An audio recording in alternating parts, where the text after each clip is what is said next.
Allô, alors, bon, ben, je me pratique un peu avec le Zoom et en même temps, je vous montre comment ça fonctionne. Donc là, vous me voyez en double parce que j'ai un compte Zoom sur mon téléphone et un sur mon ordinateur.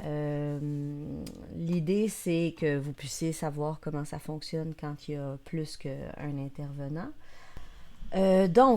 Déjà ici, dans le coin en haut à gauche, en cliquant sur le petit icône vert, vous pouvez avoir le numéro de la réunion et un lien d'invitation. Donc, si jamais quelqu'un n'arrive pas à se connecter, c'est possible de lui envoyer ce numéro-là ou le lien pour que la personne clique directement et puisse accéder à la conversation. Donc, ça, c'est la première chose. Ensuite, les participants, c'est un peu comme avec les autres applications. Donc, on clique sur participants et puis là, ben, on a les participants qui sont là. Donc, moi, ici, on voit que Cloutier Anne, je suis l'animatrice. D'accord? Et puis ici, donc, en cliquant sur plus, je peux nommer cette personne-là comme animateur ou co-animateur. Je peux renommer aussi. Donc, si jamais quelqu'un n'arrive pas à mettre son nom, on peut le faire pour cette personne-là. Alors, si moi j'ai envie de renommer Hans Galaxy pour, par exemple, invité, alors voilà, je peux le faire tout simplement. Aussi, on peut arrêter la vidéo. Bon, ça c'est si jamais il y a des spams. Bon, pour les affichages, c'est ici en haut à droite. Donc là, on voit tout le monde en mosaïque, mais c'est possible aussi de voir uniquement les intervenants. Donc la personne qui parle à ce moment-là ou qui partage son écran et les autres en tout petit en haut. Moi, j'encourage fortement le mode galerie pour qu'on voit vraiment tous les participants et les participantes. Ensuite, maintenant, pour le chat, même chose, discuter ici. OK. Alors là, bon, il vient à part, mais des fois aussi, il peut apparaître tout simplement en bas. Et il y a la possibilité ici de chatter à tout le monde ou uniquement à une des personnes. Donc, cette personne-là serait invitée. Et puis là, à ce moment-là, ça devient un message direct et privé que les autres ne voient pas. Donc, par exemple, si c'est quelque chose comme ferme ton micro ou on ne te voit pas ou est-ce que ça va ou des choses un peu plus personnelles, on peut chatter directement à cette personne-là et sinon à tout le monde dans le chat. Maintenant ici, partager l'écran. Quand on partage l'écran, bon, moi j'ai beaucoup d'écrans, mais en fait, bon, j'ai trois écrans, mais en même temps, ce qui va arriver, c'est que, bon, ils vont proposer desktop 1, desktop 3, desktop 2, desktop 3. Mais en faisant partage d'écran, on a aussi l'option de partager un tableau blanc ou de partager une fenêtre en particulier. Donc, si on a plusieurs fenêtres à un même desktop, là, sur un même écran, on peut décider que ça va être un seul de ces documents qu'on va partager, d'accord? Et on clique sur partage. Et donc, à ce moment-là, c'est vraiment uniquement un seul document qui va être partagé. Là, vous ne le voyez pas parce que c'est sur un autre écran. Donc, mais bon, éventuellement, il y a l'option d'arrêter de partager qui va apparaître. Sinon, ben, ici, c'est pour enregistrer la discussion au besoin. Et on a les réactions ici. Alors, quand on clique, il y a plusieurs réactions. Donc, lever la main en bas. Donc, si quelqu'un a une question. Par contre, si on lève la main parce qu'on a une question, il ne faut pas oublier de demander aux personnes d'abaisser la main. Mais sinon, quand on est une hostess, on peut baisser les mains des participants. Oups, excusez mon chat. Oh, ça n'arrête pas cette histoire. Bon. Alors voilà. Ensuite, comme réaction, ben, on a des réactions qui sont plus... donc c'est ça, on a levé la main et puis là, ici, ça devient abaisser la main. Recliquer. OK? Et quand par exemple, on a des choses un petit peu plus éphémères à noter, donc je sais pas, quelqu'un dit quelque chose, on est d'accord, alors on peut lever le pouce.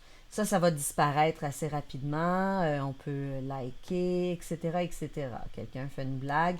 Comme ça, les gens peuvent garder leur micro baissé et montrer quand même euh, leur réaction par rapport à ce qui se passe. Donc, quand on veut faire des breakout rooms, on clique à breakout rooms ou diviser en groupes. On peut créer le nombre de salles de discussion qu'on veut.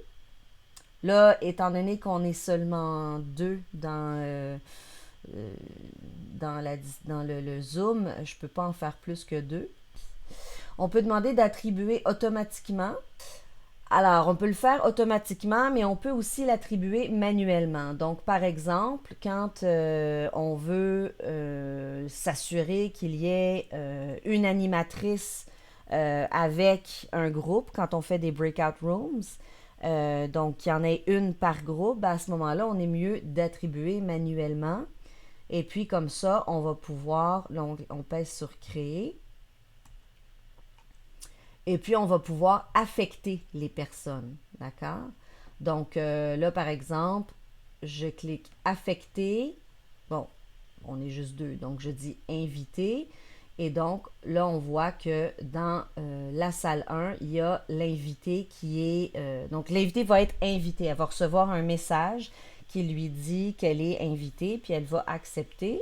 Et comme ça nous permet de faire en sorte qu'il va y avoir une animatrice par breakout rooms. Si on veut, on peut renommer la salle. Parce que si, par exemple, dans une activité, ils ont décidé d'avoir un nom, ben là, on peut changer le nom, les super Watatatao. OK.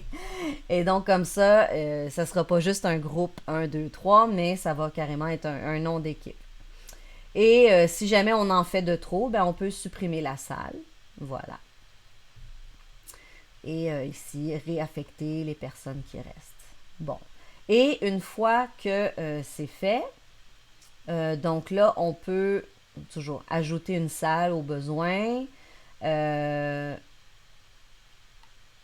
recréer. Bon, ça c'est si on fait des erreurs. Et sinon, quand on est prête, eh bien là, on fait ouvrir toutes les salles. Et c'est là que les personnes vont avoir leurs invitations et vont pouvoir dire oui, j'accepte ou non. Et nous, en tant qu'animatrice, on peut aller rejoindre une salle. Et quand on rejoint la salle,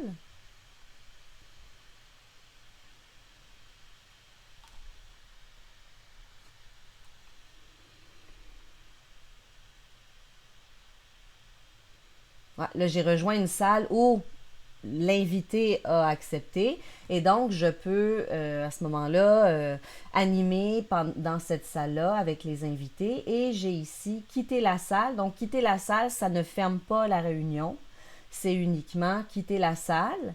Et là, c'est là qu'on a l'option mettre fin à la réunion pour tous, à ne pas faire, parce que là, à ce moment-là, tout le monde va revenir tout le monde va partir, quitter la réunion ou quitter la salle de conférence. Et donc, on ne veut pas mettre fin à la réunion pour tous, on ne veut pas quitter la réunion parce que la réunion, c'est le Zoom de base. On veut juste quitter la salle de conférence ce qui est en bleu. Donc, il faut juste se rappeler et rappeler à tout le monde que c'est le bouton bleu qu'on clique. Puis là, on va être redirigé vers la salle principale.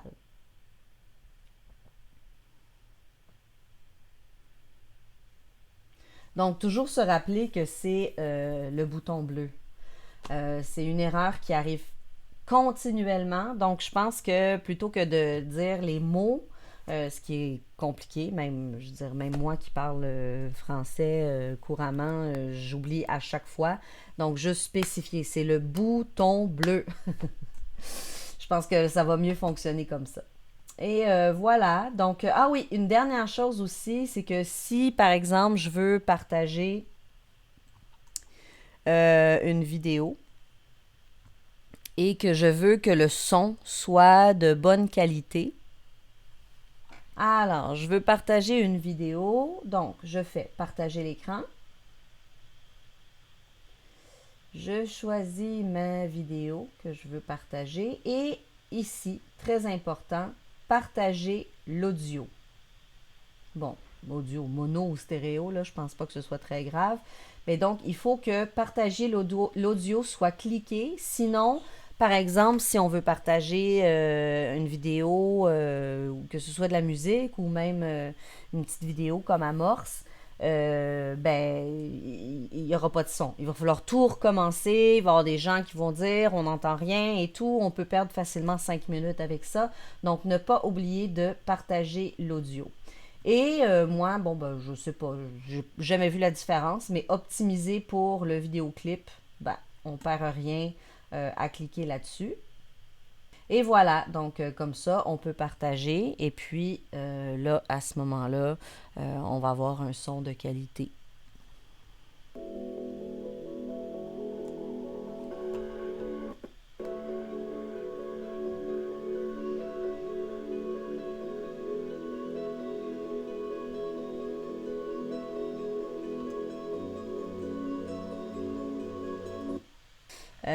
Mais j'espère que ça va vous avoir un petit peu aidé à comprendre comment est-ce que ça fonctionne. Si vous avez des questions, n'hésitez pas à m'écrire soit dans le chat, on peut se faire un petit vidéo rapide, soit sur Messenger, Google Meet ou ce que vous voulez. Ciao!